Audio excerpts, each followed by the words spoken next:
here. 45p tax cut, gone. Corporation tax cut, gone. 20p tax cut, gone. 2-year energy freeze, gone. Tax-free shopping, gone. Economic credibility, gone. They're all gone. So why is she still here? तो दोस्तों, जो नज़ारा आपने अभी देखा था वो British parliament का था, जिसमें विपक्षी दल के नेता सत्ता पक्ष के नेता से सवाल कर रहे थे कि जब ब्रिटेन की खुशहाली चली गई है, ब्रिटेन का इकोनॉमी पूरा चला गया है, ब्रिटेन का सब कुछ चला गया है, ब्रिटेन की वित्त मंत्री इस्तीफा देके चली गई है, तो आप मिस्ट्रेस पीएम आप क्यों बनी बैठी हुई अभी भी। तो ये था एक वीडियो, फ़नी वीडियो था काफ़ी, बहुत अच्छे से गोन गोन गोन के नारे लग रहे थे इसमें। तो फाइनली दोस्तों, ब्रिटेन की जो पीएम है मिस लिज ट्रस, उन्होंने अभी इस्तीफ़ा दे दिया है। 45 दिन तक इन्होंने काम किया है, 45 दिन तक ये पीएम बनी है। ब्रिटेन के इतिहास में सबसे कम टाइम तक ये पीएम रहने वाली पहली पीएम बनी है। तो इन्होंने जब कार्यभार संभाला तो इन्होंने बहुत बड़े बड़े वादे किए थे कि आपका जितना भी टैक्स पेयर है वो मैं काफ़ी कम कर दूंगी।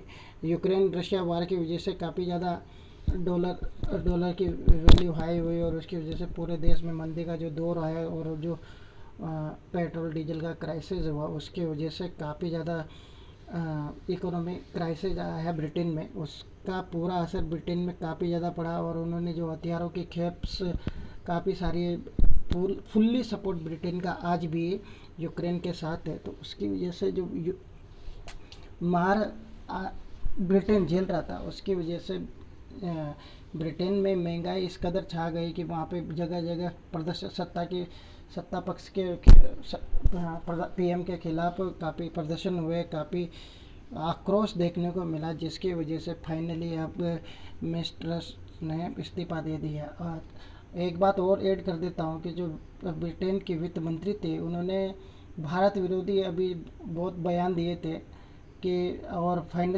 और उसी के साथ जो अभी ब्रिटेन में जो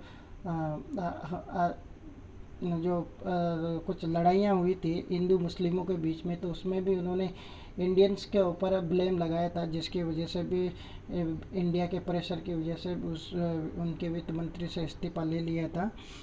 तो ये था ब्रिटिश पीएम लिज ट्रस का कार्यकाल 45 दिन का अब ख़त्म हो गया है। फाइनली देखते हैं कि उन्होंने अपने स्टेटमेंट में क्या बोला है।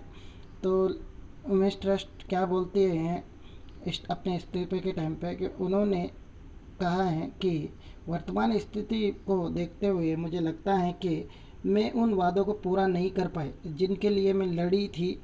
मैंने जानकारी दी है कि ब्रिटेन के पद कि अब प्रधान पद से मैं इस्तीफा दे रही हूँ।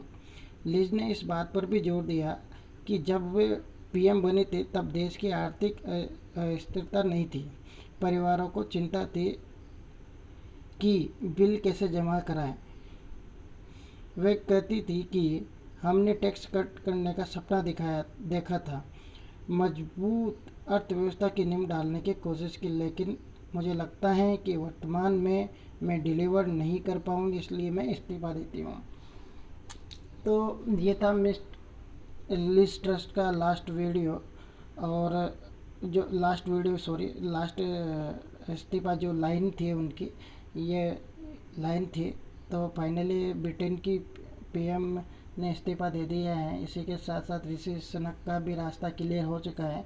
हो सकता है कि हम आशा करते हैं कि ऋषि सुनक जल्दी अपने ब्रिटेन की कुर्सी पर बैठने वाले पहला हिंदू पीएम होगा, और साथ ही इंडियन होगा जिनको इन्होंने गुलाम रखा था, उनका पीएम आज उसी कुर्सी पर बैठेगा।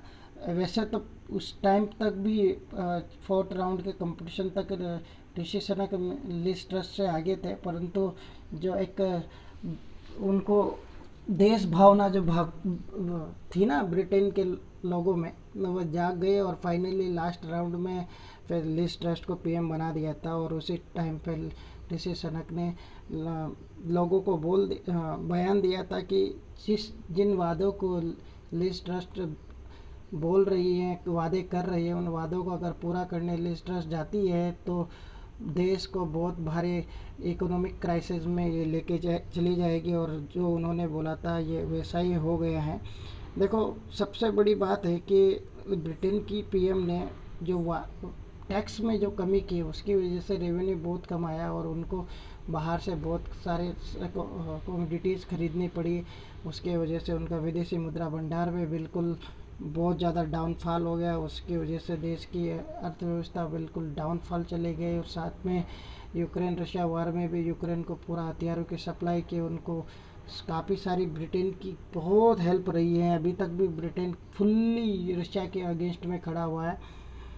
तो उसकी वजह से फाइनली अब देखा जा रहा है कि रशिया यूक्रेन वार का एक और नतीजा ये हुआ है कि ब्रिटेन का पीएम ने अब इस्तीफा फाइनली दे दिया है। इसी के साथ साथ एक और न्यूज आ रही है कि स्कॉटलैंड भी यूनाइटेड किंगडम से अलग होना चाहता है, क्योंकि जब से यूरोपियन यूनियन से ब्रिटेन अलग हुआ है तब से ब्रिटेन में भारी क्राइसिस आ रहा है, और उसकी वजह से बहुत ही नेगेटिव इम्फेक्ट यूरोपियन यूनियन से अलग होने के निकले हैं। तो इसी वजह से ये स्कॉटलैंड भी नाराज़ है, और वह उसका मानना है कि वो यूरोपियन यूनियन में बना रहना चाहता है और ब्रिटेन ये नहीं चाहता। तो हो सकता है कि ये भी न्यूज जल्दी आ जाएगी, स्कॉटलैंड में ये मांग उठना स्टार्ट हो जाएगी कि हम भी आप यूनाइटेड किंगडम से अलग होना चाहते हैं। तो कैसी लगी आपको वीडियो अच्छी लगी हो तो प्लीज़ वीडियो को लाइक कीजिए, शेयर कीजिए, सब्सक्राइब कीजिए चैनल को। Thank you for watching this video.